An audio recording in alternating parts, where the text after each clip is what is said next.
Yeah. Go ahead and start. Just finished practice 10 today. Getting ready for a big scrimmage on Saturday, kind of our last one before we have our spring game the following Saturday. Continue to make progress. It's been back and forth with both sides of the ball, and we've had mostly good days throughout the first 10 days of practice. Last Tuesday probably was our worst of the spring, but we bounced back very well today. And it was again a good, spirited, high energy, fast-paced, physical practice, and again went back and forth. And very excited about the progress that we continue to make. Again, like I tell you guys every time we meet, got a long way to go, but we're making progress, and little by little, things are starting to come together. Feel a lot better about where we are right now, obviously, than we did a couple of years ago. So with that, I'll go ahead and open up for questions. Regarding the spring game, what went into Maggie Gray and Mark Scott being the guest coaches? I guess your radio guy had something to do with it. Someone else picked them. Haas, my man Haas will take credit for that. Your inclination right now, I know a lot of it is dependent on the health of your team, but is it to run a legitimate football game this spring? No, it's not going to be a legitimate football game. It's going to be a kind of a scripted scrimmage. I mean, it's going to be a scrimmage. I mean, we're going to live tackle. It's going to be ones versus ones, but it's not going to be a traditional just put the ball at the 25 and go play back and forth. We're going to control the situations. Where we put the ball, the situations that we're in, to make sure we get a good work day in all areas. We want to be able to get work in the red zone. We want to get third down work. We want to get backed up work. Sometimes you just play a game, those things don't come up, and we just can't afford to miss an opportunity to get work in those situations. So it'll be a good-on-good live scrimmage, and as long as everything goes smooth the rest of spring practice, that's the way it will be. It'll just be offense versus defense, and the only thing that will be really different is it won't be just game-like. It'll be control of where we put the ball and where we move it for different situations. Will the format been different this spring? How's it worked out so far, starting early time of week off? I mean, it's been fine. It's been a part of that many different times, and I think our players appreciate a little bit of a break. I mean, we couldn't control it. That's where spring break fell. We wanted our spring game, on the 14th, so there's more time to recover and a few weeks to work out still before finals to physically develop the guys. It's just the way it worked out to have that break. But spring practice has been great. We've gotten a lot better, and had no complaints about what we've done. Any further along, any clarity in the quarterback competition? No, right now? no. There's nothing to report. We got a bunch of guys that are competing and showing up every single day to try to get better and lead the offense and make plays. And like I've said before, I like the way they work. I like the chemistry that they've got in the room, the connection they've got with Coach McNulty, and I think they're really excited about what we're doing, and they keep trying to get better every single day. There's not going to be any clarity on the quarterback position until training camp at some point, and that's just what it is. Again, some guys have really good days, and then the next day they come back and it's not so good. So nobody's like taking off and run with it, so to speak. It's just a group of guys that continue to work together and push each other, and that's what it is. Is there anyone who, at any position, who has maybe shown you more this spring than maybe you were expecting coming in? Boy, that's a good question. I mean, we've talked about Bo Melton, and I'll just think offensively, Bo Melton's done a great job. Travis Vokalak has done an outstanding job this spring. I can't sit here and say they've done more than what I expected, because the expectations were pretty high of those guys, of themselves, and us as a staff of them. But those two guys have really jumped out. Offensive line. Raekwon O'Neal's done a really nice job as a true freshman here early. We've talked about the quarterbacks. Both freshman quarterbacks have done a good job. Defensively, Brendan DeVera has really come on at linebacker, has done a great job here this spring. C.J. Oneshi. Again, I hate to point out any individuals like that, because I'm going to leave somebody out.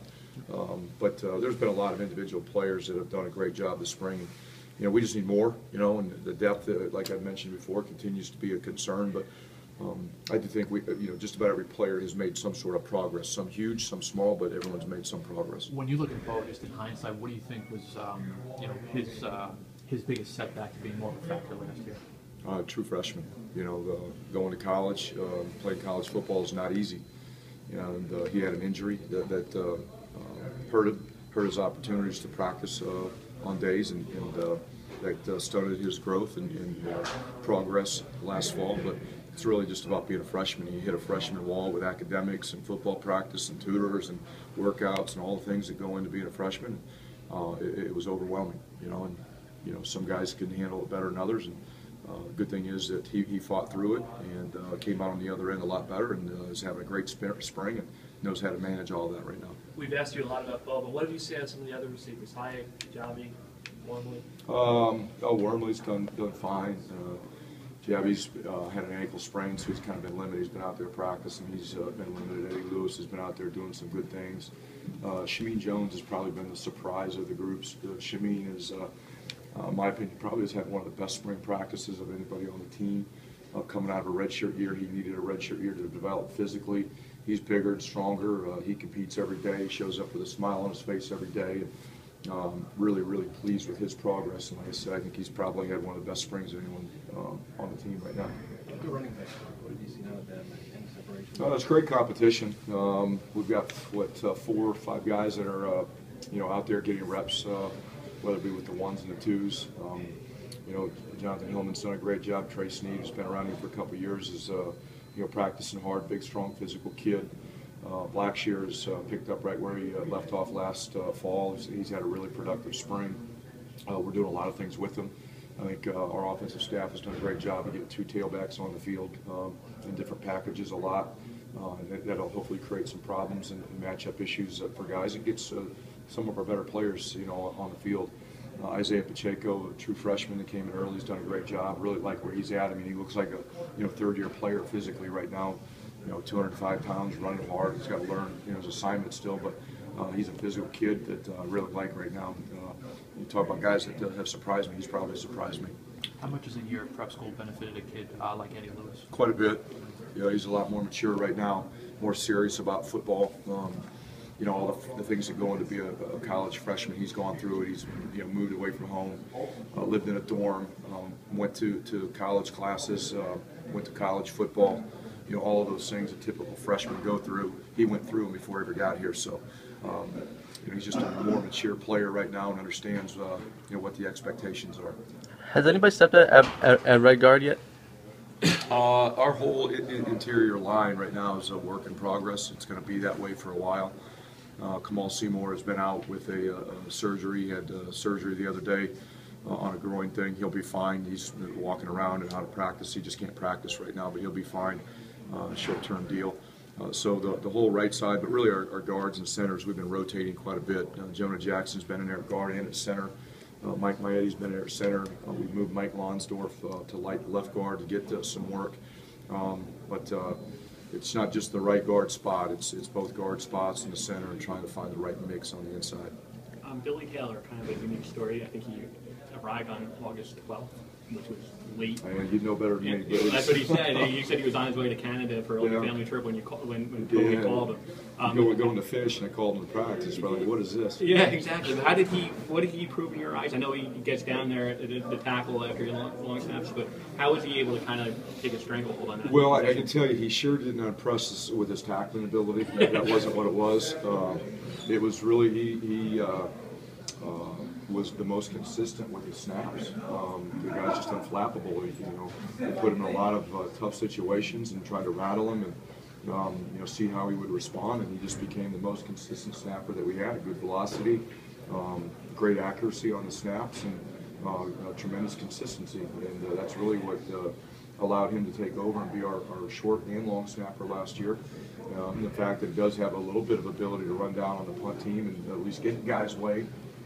Is an added benefit to his skill set. But I love Billy. Billy's, I think, an outstanding snapper, and he's had a great spring for us, and hopefully he continues to build on what he did last fall. Coach, there's attention that goes into the spring game next week, obviously, but you're also having some letter winners come back for events the Friday before and then the day of the spring game. So just how important is it to continue to keep them involved in the program as well? We want former letter winners around here as much as we can. I look at this, I'm the head coach, but this isn't my program, it's their program. It's the former players. They've put a lot of sweat and equity into this program, and a lot of them were a part of some very successful teams and eras, and we want those guys back, as much as possible. It's their team, it's the players' team, and it's their program, and the more they can come back to be around our players, to talk to our players, educate our players on what they went through to build this thing up the way it was, we can't do enough of it. And, I'm hoping we have a great turnout here for the spring game, letter winners event on Friday and Saturday. It's not even just about that weekend. We want them to come back as much as we can. And we have a lot of them that have come back through spring practice to visit and watch practice and things like that. But I think it's kind of cool when a group of them can get together like that and share stories and memories and all that stuff about Rutgers football. So looking forward to it, and hopefully it's a great turnout. When you have guest coaches like Maggie Gray and Bar Scott, how much coaching are they doing? They better come prepared, because we're going to let them call a lot of plays.